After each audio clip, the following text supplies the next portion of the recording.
Hello friends, it's Charlene with Charlene's Heartfelt Creations. Let's make this adorable teacher apple together. I'm starting out using my Cricut Maker. I've uploaded the apple I want to use into my design space. I'm just making sure it's the size I want before clicking on Make.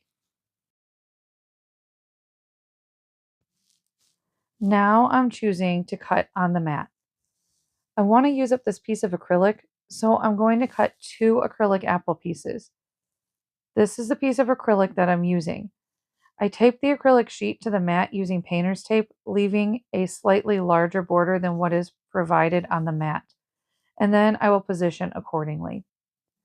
I don't know the exact thickness. I picked these acrylic sheets up from Hobby Lobby over in the stained glass section, and they work wonderful for projects like this. Now I'm going to select my materials that I'm going to be cutting by clicking on Browse All Materials, then selecting Heavy Chipboard 2mm. Now I am being prompted to load the knife blade. This is what the knife blade looks like. This thing's super easy to install. I ordered mine from Amazon for about $25. Now, when you're cutting acrylic sheets, you want to make sure you move the little rollers to the sides. Otherwise, you could end up with markings or cracks in the acrylic.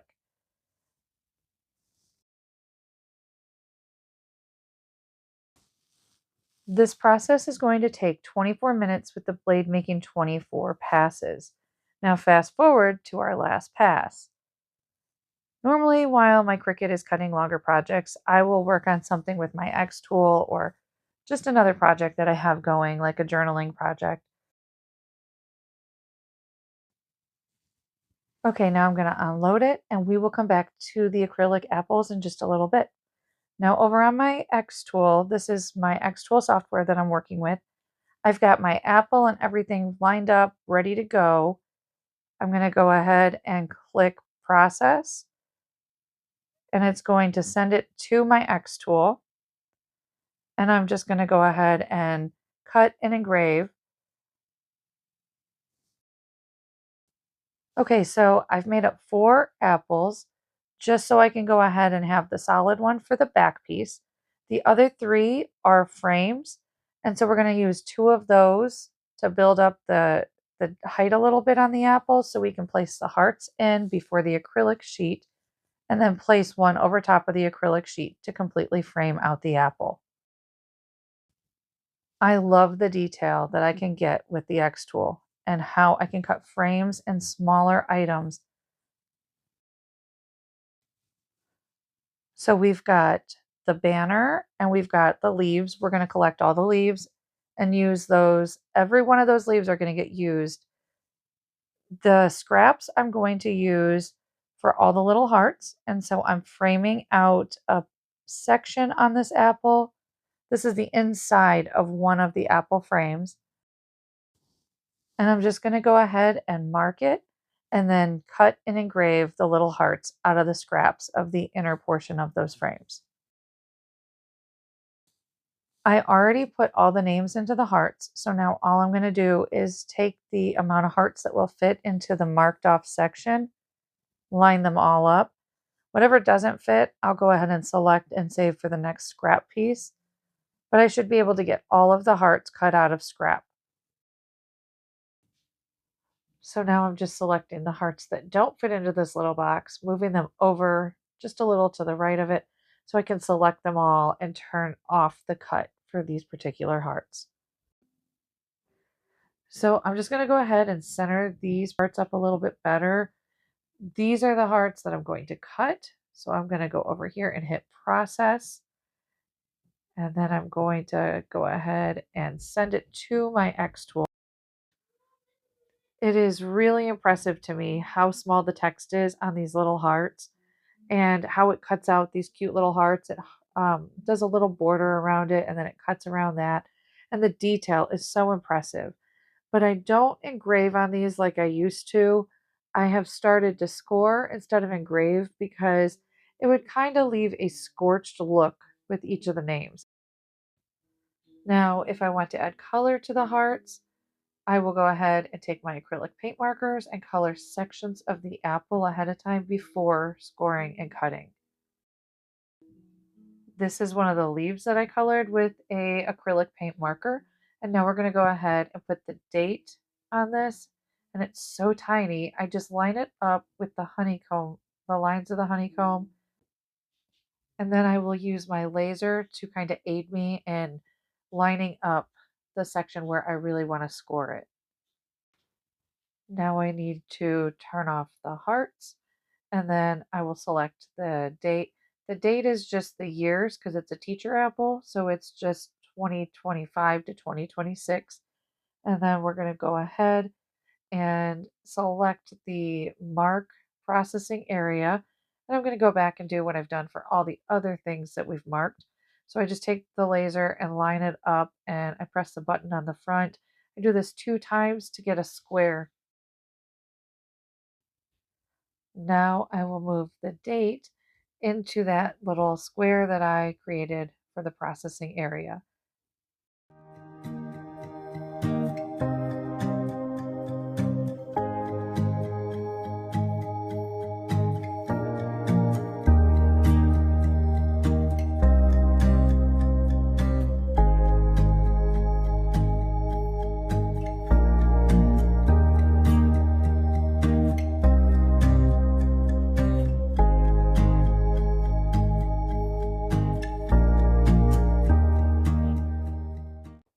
Again, I cannot believe how small of an area I can engrave or just score something so tiny, cut something really tiny.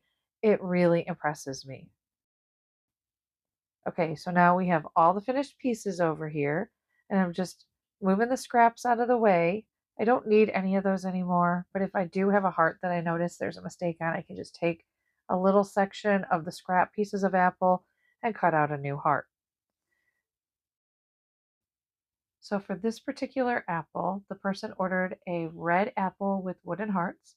So I'm just going to take my acrylic paint marker and color the back side of this.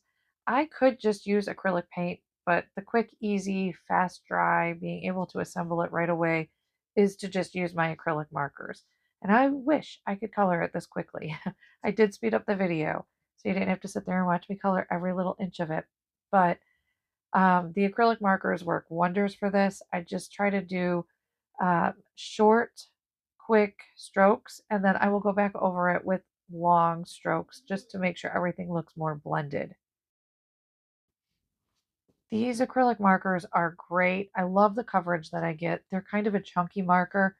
Only thing is, every now and again, I have to shake it. You see me doing that in the video. Or I have to press down the tip a little bit because it's got that little press tip to make the ink flow or the paint flow more quickly.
Now is the fun part of this project.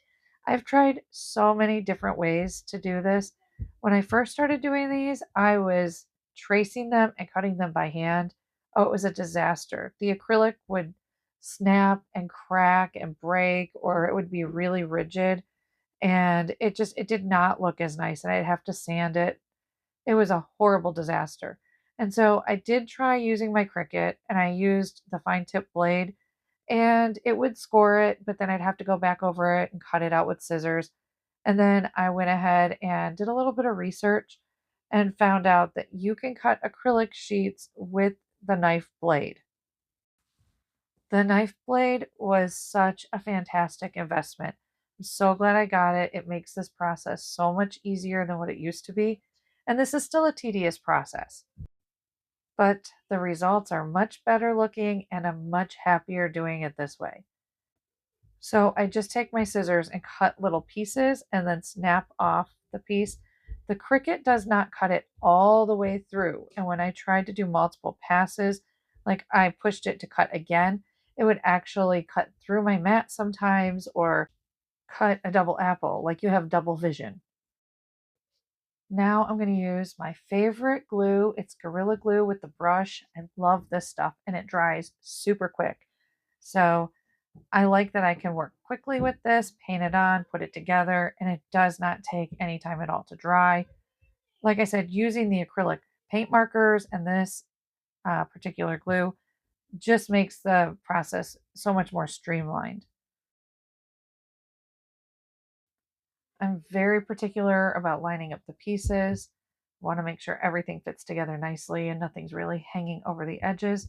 And then we'll go ahead and put some glue on the second frame and stick that on there and then make sure everything's lined up perfectly. And then we're going to add all the hearts into the center of the apple.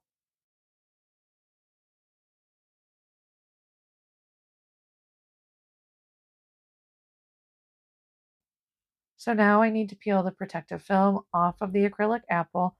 I always leave it on as long as I can until the very last minute so I can avoid fingerprints and scratches. I usually take a soft cloth and I wipe it off and make sure it's nice and clean and clear. A lot of times I like to have multiples of these apples cut, so when I do get an order, it's much quicker and easier for me to put it together. I'll go through and I'll snap all the extra pieces off and just keep the protective film sitting on the apple until I need to do another one.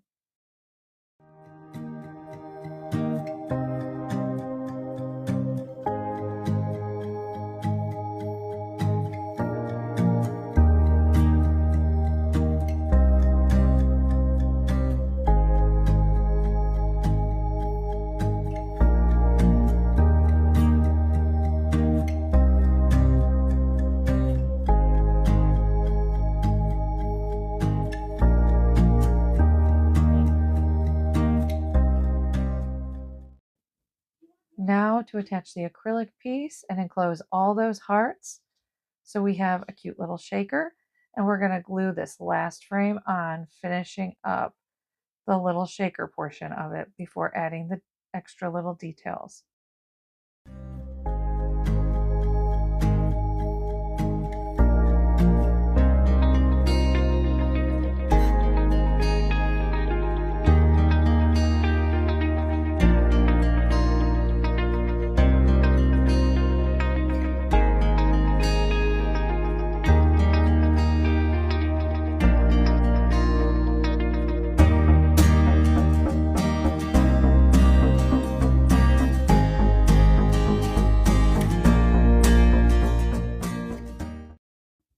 Moving on to the details. We're going to go ahead and put a little bit of glue right to the acrylic there and stick the leaf inside if it's like a cute little puzzle piece. And I'm going to color the stem a brown with another acrylic paint marker.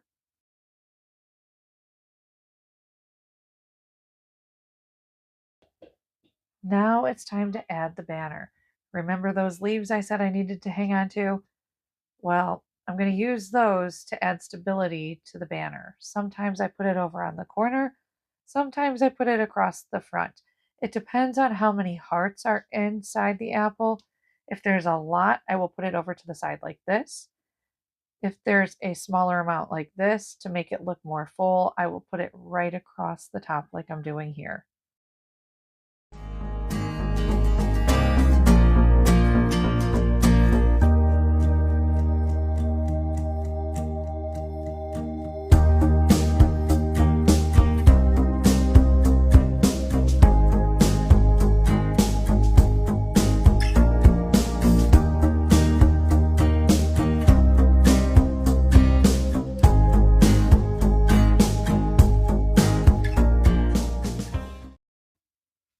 After I've got everything lined up, I'm going to use the same glue I've been using throughout the entire project, put a little bit of glue on the leaf scraps, and then I'll take my banner and attach it to that.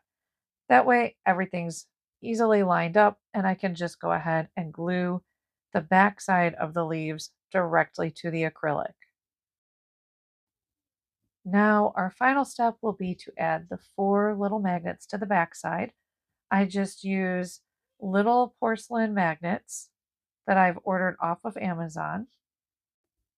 I'm going to use this Gorilla Glue gel. I feel like this has got a little bit stronger of a hold for this kind of thing.